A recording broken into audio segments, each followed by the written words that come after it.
Hello, everyone. This is Deborah Richardson, and today I am putting the AP in Happy, where accounts payable teams are empowered to protect the vendor master file from fraud. This podcast will give a voice to accounts payable team members by talking about the growing reality of cyber attacks in their world and which vendor setup and vendor management techniques they can apply to protect the vendor master file from fraud. If you are looking for vendor process training for you or your entire vendor team, head over to my site at deborahrrichardson.com and click on the Vendor Team Training Solved button to learn more about what is included in the annual plan and also to download a training schedule. Get the training that you and your team needs to avoid payment fraud, duplicate vendors, compliance fines, and more.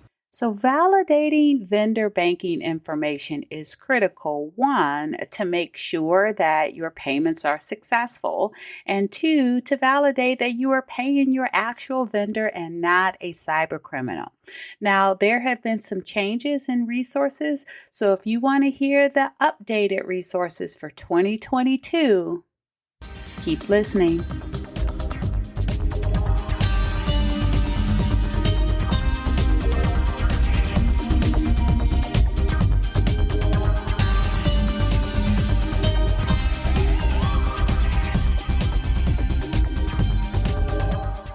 Welcome to episode 172, Free and Paid Resources to Validate Vendor Banking Details in 2022.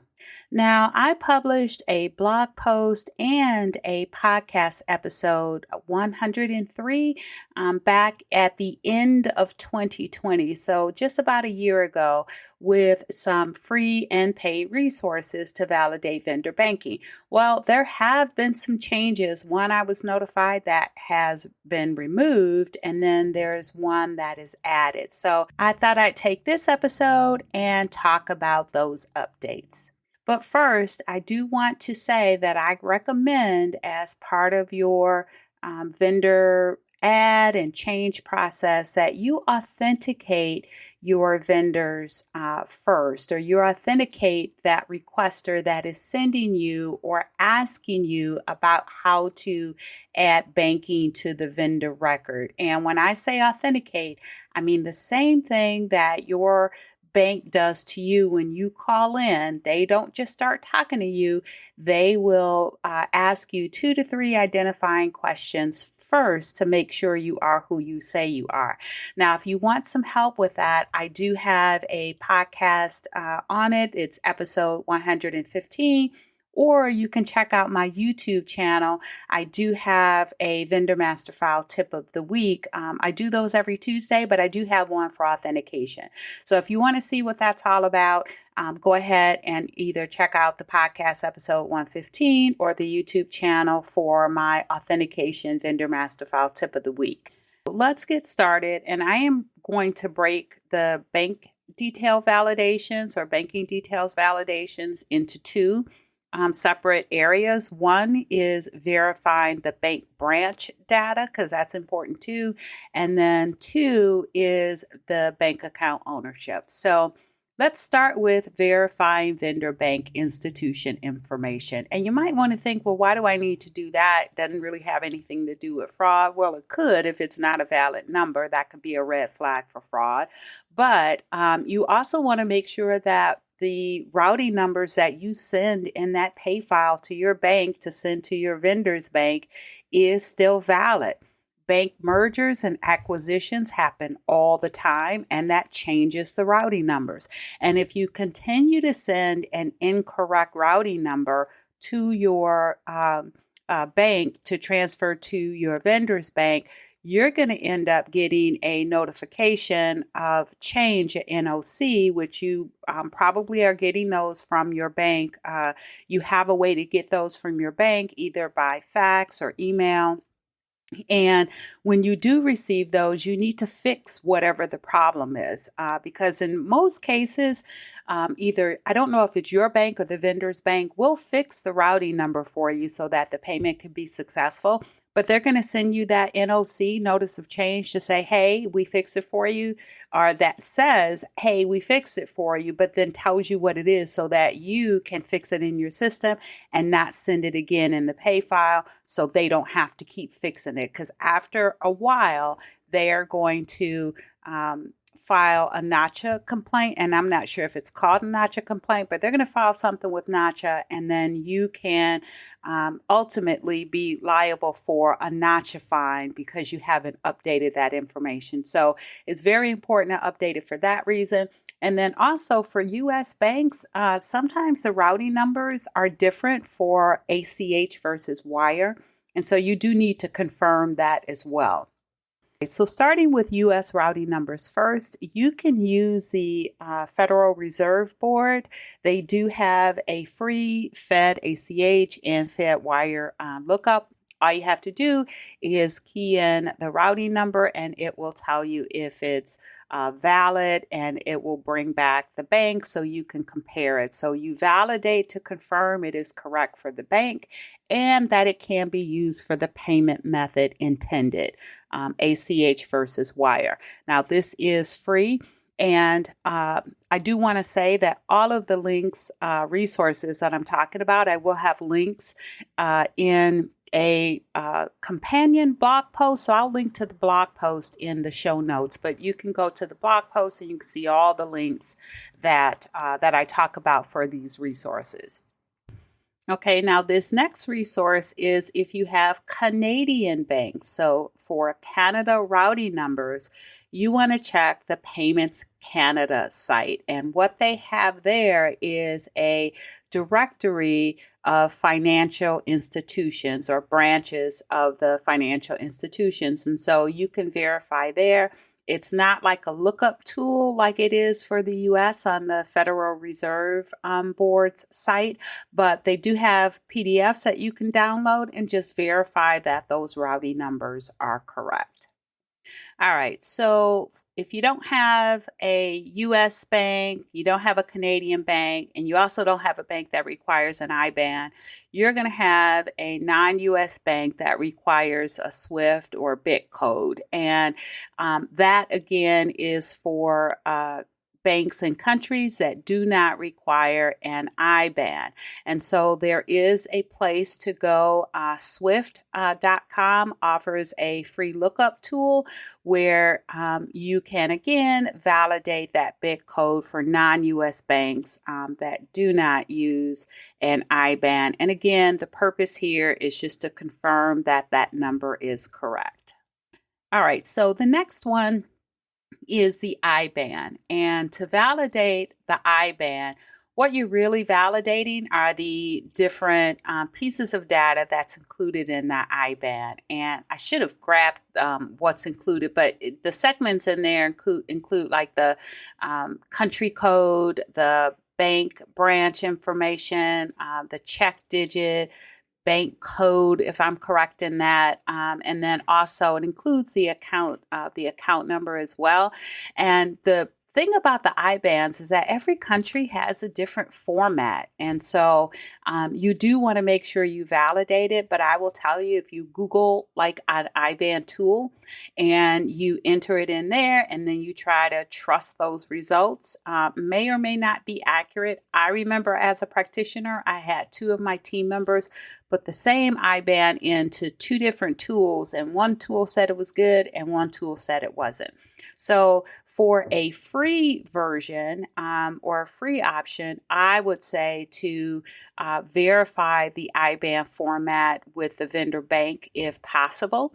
But if not, there is an option with a company called Acuity. Now, I've used them in the past. At least they were called Acuity back then, and we'll talk about that in a minute. But they had validations for bank branch details all over the world. So it does include US, Canada, as well as the SWIFT, BIC, and SWIFT code outside of the US.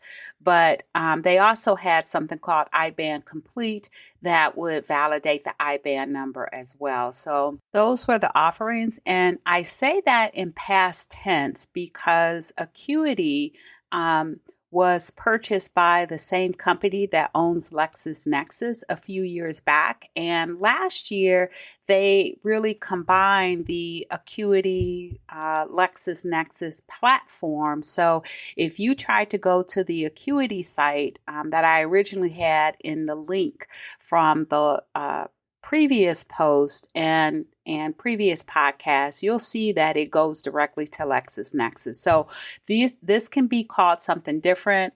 Again, I will have a link in the blog post that will be linked in the show notes, and you're really going to be going to the LexisNexis payments efficiency page, and on that page it will show you the offerings, which it still seems like it does the same thing. It just may be called something a little bit different.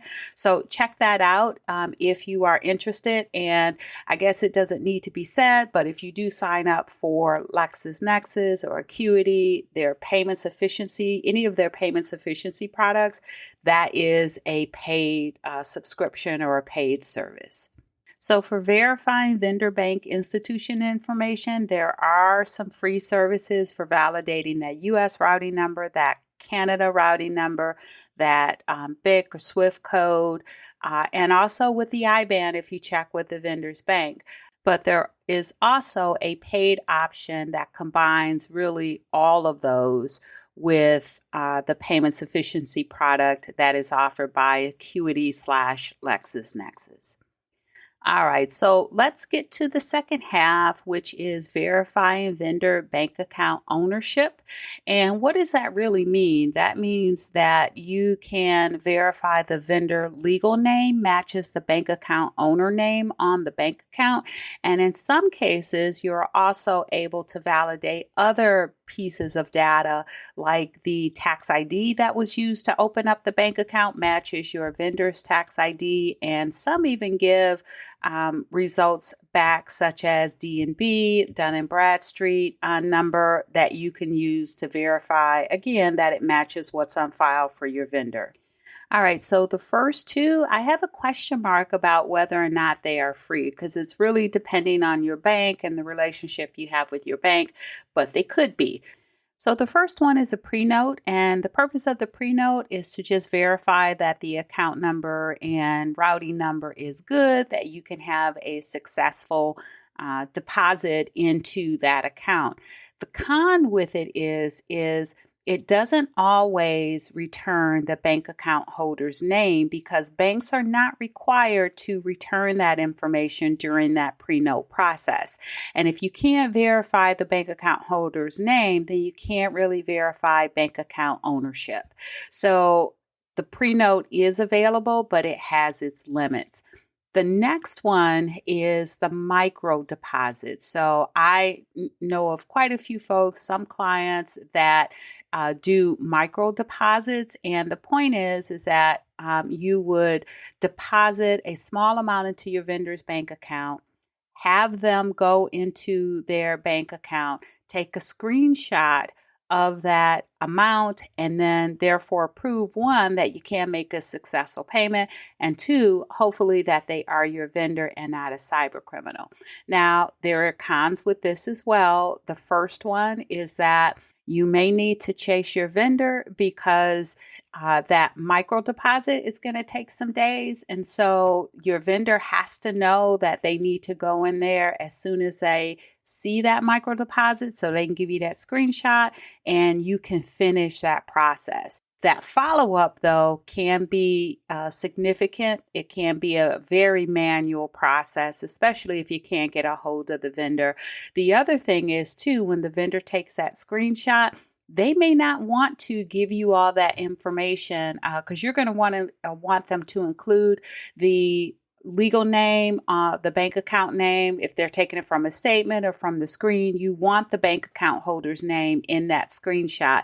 So they may not want to give you the information that is between that, the listing of the deposit and their bank account name, the name on the bank account. They may not want to give you that. It might be negative information, or they just may not want to give you that information. And so it could, you could have some issues with that, with vendors just sending you the micro deposit. and not the including the bank account holder's name on there. The other thing about that too is that, these cyber criminals can have valid bank accounts, right? They're using money mules and other romance scams in order to move money from accounts to accounts. And so they may have, tricked someone into using their real account. So cyber criminals can have fraudulent accounts too. Now, whether they'll take it that far, not sure about that, but just wanted to make sure you're aware of that when using those micro deposits. I do know quite a few folks that are using micro deposits, and most of them that I talk to that are really kind of frustrated with the process of going back and forth and chasing the vendors and how long it really takes to validate that information. But it is available for you, and depending on your bank, it could be a no-cost option. So now we're down to 4 options, and I can tell you all 4 of these options are paid options. So the first one is early warning, and early warning uses a database of bank account holder information for U.S. banks, and this is where U.S. banks will voluntarily contribute their depositor information to this database. Now, it's not 100%. The last I checked, it's not 100% because there are lots of, mom and pop banks, small credit unions that just don't have the staff to contribute that information. So it wasn't 100%. Last I checked, it was like 96% across the U.S. But you would use this if your company has an account with one of the banks that's in that consortium that owns early warning. It's like 6 or 7 banks. And so you want to check with your bank to see if early warning that is an option for you. Now, they do have an API that can work within your vendor self-registration portal. So if you have a portal, you can put that validation inside your portal. And some of the portals kind of already have that for you as well. You just need to make sure that you have your own account, and then they would give you, I think, a separate API key, if I'm remembering that correctly. But early warning is available, and it is for U.S. banks only because only U.S. banks are contributing their depositor information. Now, if you do not bank with one of the banks that own early warning, then you would use their reseller, Gayak, and Gayak is one of the resellers of early warning. So you would use this again if your company does not have an account with one of the banks that own early warning. One thing I will say is that Gayak does target even those customers that are eligible to use early warning because they offer additional services that early warning does not have, and that includes OFAC checks.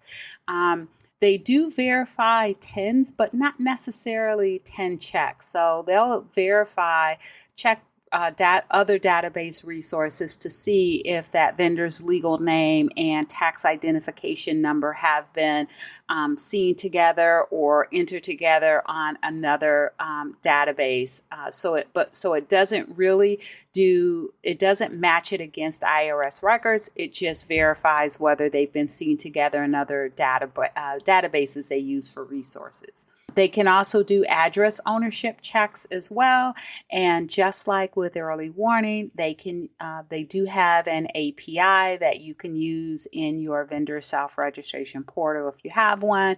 And again, some vendor self-registration portals already have that, including the third option, which is from Financial Operations Networks. So they have a bank account ownership validation tool that can be used as part of their vendor info, vendor self-registration portal. And you can use the tool as a part of the portal, or it can be standalone. So if you just want to go in and get a standalone tool to validate bank account ownership, you can get that from Financial Operations Networks or the vendor info portal.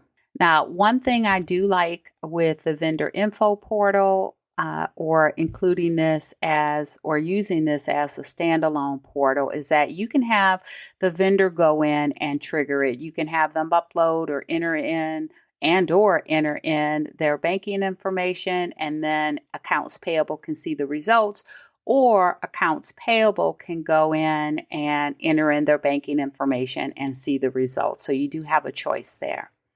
Now, before we get to the last resource, I do want to point out that with the third-party tools, Early Warning, Gayak, and then Vendor Info and their standalone tool, all of those tools validate bank account ownership for U.S. banks only. So if you have a vendor population that is outside of the U.S., there is one resource that I am familiar with, and it's from a company called NSKnox. And they really have this database tool where your vendor will log in, enter their banking, and really trigger a pre-node or micro deposit process to validate bank account ownership. Now, accounts payable can first search the database to see if the vendor is already there, but if not, the vendor can register. Now, unlike Gayak, Early Warning, Vendor Info, because of this approach to validating bank account ownership, both U.S. and non-U.S. banks are included. And I do want to also point out that they are starting to serve the accounts receivable side as well. So if you think about it from the vendor's point of view, they don't want you to change their banking because a cybercriminal contacted you. They have a process where a vendor or the AR team at your vendors can generate what they call a bank account certificate, and then they will send you that certificate. You will drop it into NSKnox's tool and verify that it is your vendor's banking. And this really, I think it's a great idea because it means that if your team does not receive a bank account certificate for that vendor, and a cybercriminal won't have that if they're trying to, send you banking to change, then that's an obvious red flag. So NSKnox has some additional features out there, not to mention the fact that they do verify bank account ownership for non-U.S. banks, but then they also have that bank account certificate coming from the other side from your vendor. So at least you'll know what that is if you ever get one in the future. Now, I have done plenty of webinars with NSKnox, and so I will link to one if you want to see a demo of that tool and of that whole bank account certificate process. All right, so those were my updates for validating vendor banking in 2022. I hope you got some value out of that. And I just wanted to say thanks, everyone. I hope you enjoyed the 172nd episode of the Putting the AP in Happy podcast, where accounts payable teams are empowered to protect the vendor master file from fraud. Don't forget to check the show notes for the links mentioned in the podcast. If you enjoyed this episode, consider subscribing and writing a review of my podcast on the platform that you use to listen. Stay happy.